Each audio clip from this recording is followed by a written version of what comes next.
structure and how it came about. It's a lovely one. I was just reading this one, a beautiful story about the rolling pin. Yeah, exactly. But it was already a grandmother's rolling pin when it was brought in the 60s to Britain, and they still held it within the family. And she's very generously shared it with the exhibition. I have my great-grandmother's teapot. Do you? That's been passed down to my nan, my dad, and now I have it. So these kind of simple things of the home, but they become sentimental value and important. Yeah. I was just reading about the rolling pin, a 100-year-old rolling pin that has travelled from India to Croydon and is here still doing its thing, which reminded me of my great-grandma's teapot that's still at home. And it's just those important things that mean so much to us and really just bring us together as a community. We're all Croydonians, we all care deeply about our hometown, and a big thank you to all of you for everything that you've put into this exhibition, and I very much look forward to seeing it being enjoyed over the coming weeks and months.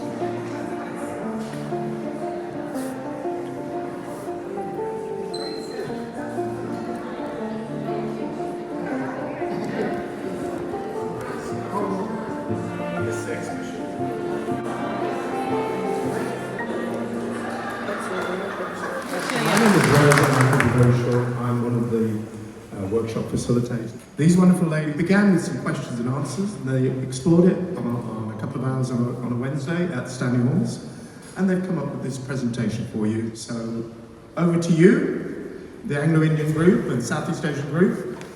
We stand today, our stories we relate, arriving years ago, as strangers on the shore. In Croydon now we stay, we've come a long, long way, and made this town our home, right here in the UK. I was born Mary Fleury, the eldest of 7 children. My parents, John and Eileen, who immigrated to the UK in 1962. We go a long, long way back to the French, Dutch, and Portuguese, explorers of the days of old who sailed the 7 seas.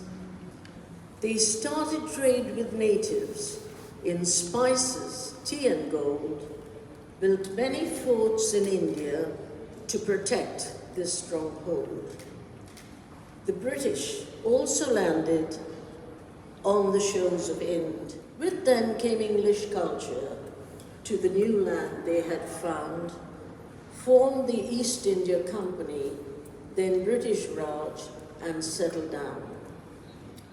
They married native women and fathered children, you see, and that is how their unions became the Anglo-Indian community. Those who cannot understand our existence as a community turn back the pages of the past.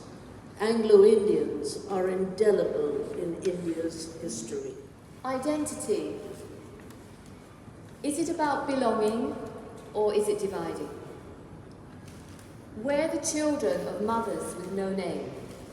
Unrecorded, forgotten, they have faded away. And fathers who came but bore no blame. They just took the coin to hold the sway in lands where profit was the game. And so we grew into our own race. English in all, just not in face. I don't see my skin, I see out of it. I don't feel my skin, just like you don't feel yours. I think and feel as you do. My identity is my life as I have made it now. Anglo-Indian history made us choose between the land of our birth mothers and the home of our cultural fathers.